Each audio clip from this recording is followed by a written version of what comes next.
రాజీవ్ యువ వికాసం పథకం ద్వారా రాష్ట్రంలో 5 లక్షల మంది ఎస్సీ, ఎస్టీ, బీసీ, మైనార్టీ నిరుద్యోగులకు 6,000 కోట్లు అందిస్తామని ఉప ముఖ్యమంత్రి భట్టి విక్రమార్క వెల్లడించారు. హైదరాబాద్ కోటిలోని చాకలి ఐలమ్మ మహిళా యూనివర్సిటీలో ఏర్పాటు చేసిన మీడియా సమావేశంలో ఆయన మాట్లాడారు. యువత అభ్యున్నతి గురించి గత భారత ప్రభుత్వం పట్టించుకోలేదు. ఎస్సీ, ఎస్టీ, బీసీ, మైనార్టీ కార్పొరేషన్ను పూర్తిగా నిర్లక్ష్యం చేయడం వల్ల నిరుద్యోగ యువకులు స్వయం ఉపాధి పథకాలు అందక ఇబ్బందులు పడ్డారు. ప్రజా సంక్షేమమే లక్ష్యంగా రాజీవ్ యువ వికాసం పథకం ద్వారా ఒక్కో లబ్ధిదారుడికి గరిష్టంగా 3 లక్షల వరకు ఆర్థిక సాయం అందించాలని మా ప్రభుత్వం నిర్ణయించింది. ఈ నెల 15న నోటిఫికేషన్ విడుదల చేస్తాం. నిరుద్యోగులు ఆన్లైన్లో వచ్చే నెల 5 వరకు దరఖాస్తు చేసుకోవాలి. ఏప్రిల్ 6 నుంచి మే 31 వరకు దరఖాస్తులు పరిశీలన, లబ్ధిదారుల ఎంపిక జరుగుతుంది. తెలంగాణ ఆవిర్భావ దినోత్సవమైన జూన్ 2న ఎంపికైన లబ్ధిదారులకు మంజూరు పత్రాలు అందజేస్తాం. లబ్ధిదారుల ఎంపికకు మార్గదర్శకాలను అధికారులు రూపొందిస్తున్నారు. ఫైనాన్స్ కార్పొరేషన్ సంబంధించి బీసీ వెల్ఫేర్ సంబంధించి పూర్తిగా నెగ్లెక్ట్ చేశారు. సో ముఖ్యమంత్రి గారు ఈ 2 శాఖలు చూస్తున్నారు. దాంతోపాటు పొన్నం ప్రభాకర్ గారు బీసీ వెల్ఫేర్ శాఖను వారు చూస్తున్నారు. వారిద్దరు కలిసి ఒక యాక్షన్ ప్లాన్ తయారు చేశారు. సో దాంట్లో భాగంగా ఎస్సీ, ఎస్టీ కార్పొరేషన్ సంబంధించి బీసీ మైనార్టీస్ కార్పొరేషన్ సంబంధించి కూడా అన్ఎంప్లాయిడ్ యూత్ కోసం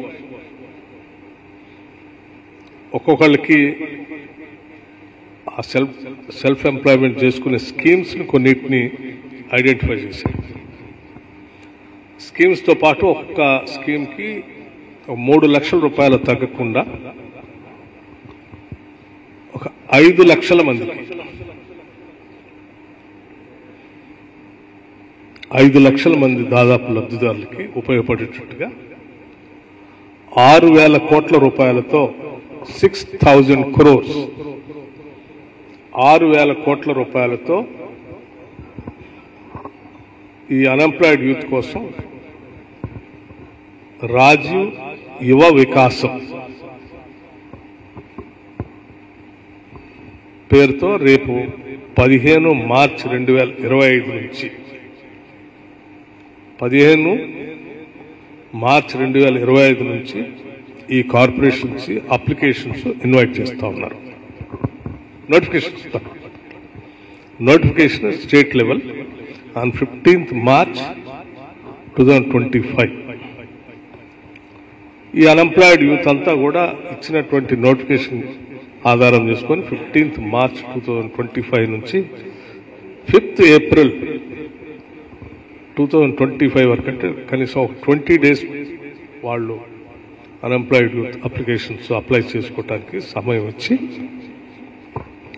సెలక్షన్ ఆఫ్ బెనిఫిషరీస్ని 6th April 2025 నుండి 31st May 2025 కల్లా కంప్లీట్ చేస్తారు.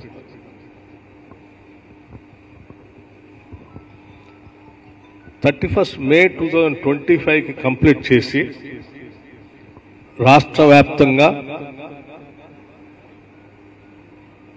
June 2 రాష్ట్ర అవతరణ దినోత్సవ సందర్భంగా June 2, 2025